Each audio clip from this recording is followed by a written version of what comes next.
Hello, my name is Dr. Artika Tyner. I'm the founder of Planting People Growing Justice Leadership Institute. I'm also a lifelong educator, author, speaker, and trainer. I really focus on how to inspire change. And if I think about one of the issues that I've been passionate about throughout my lifetime is ending mass incarceration. And mass incarceration is personal to me because I was a child witness to the war on drugs, which means that I watched as our moms, our dads, our brothers and sisters entered into the prison gates and returned back home with a permanent scarlet letter that read F for felon. It restricted their access to jobs, housing, and even the ballot box. And we know that sometimes a problem may seem too big to solve.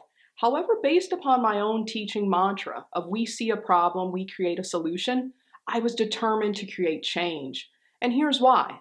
When 1 in 4 children in America are not reading at grade level, and based upon the research, if you're not reading at grade level by 4th grade, you're 4 times more likely to drop out of school. And also, if you drop out of school, you're 3.5 more times to be arrested in your lifetime. What does that mean? It's really a challenge because for far too many of my clients, they learn how to read while in prison. And how is that, you may be wondering? 85% of the young people who are currently in juvenile facilities are functionally illiterate. If we go down the pipeline into adult corrections, depending on which research study you're looking at, over 60% of the prison population is illiterate. So when we look at this, one of the solutions and one of the ways that I decided to get involved is to address mass incarceration by promoting literacy. And we know that you can't engage in social change alone. So that was really the genesis in the beginning of our nonprofit, Planting People Growing Justice Leadership Institute.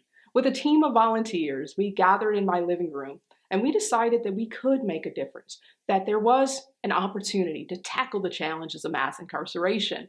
And we decided to do that in 2 ways. First, by promoting literacy. Instead of just rattling off the data and the research, we decided to make sure that 4 out of 4 children could be successful. Instead of having pipelines to prison and mass incarceration, we created pipelines to success. We did this by launching a program called Leaders Are Readers, with the goal in mind, and we published a book called Justice Makes a Difference. It's about a young girl, an 8-year-old girl, who learns an important lesson, that you're never too young to make a difference. So not only were we promoting literacy, we were also promoting leadership development. And coupled with that, our second goal was to promote diversity in books.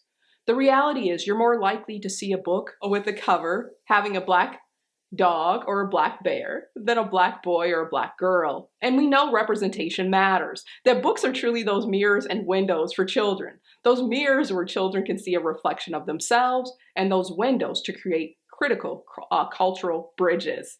So when we think about what our work really meant for the nonprofit was inspiring young people to become those leaders and readers of today, tomorrow, and the future. So how can you get involved? With your support, we can expand the work of our Leaders Are Readers program.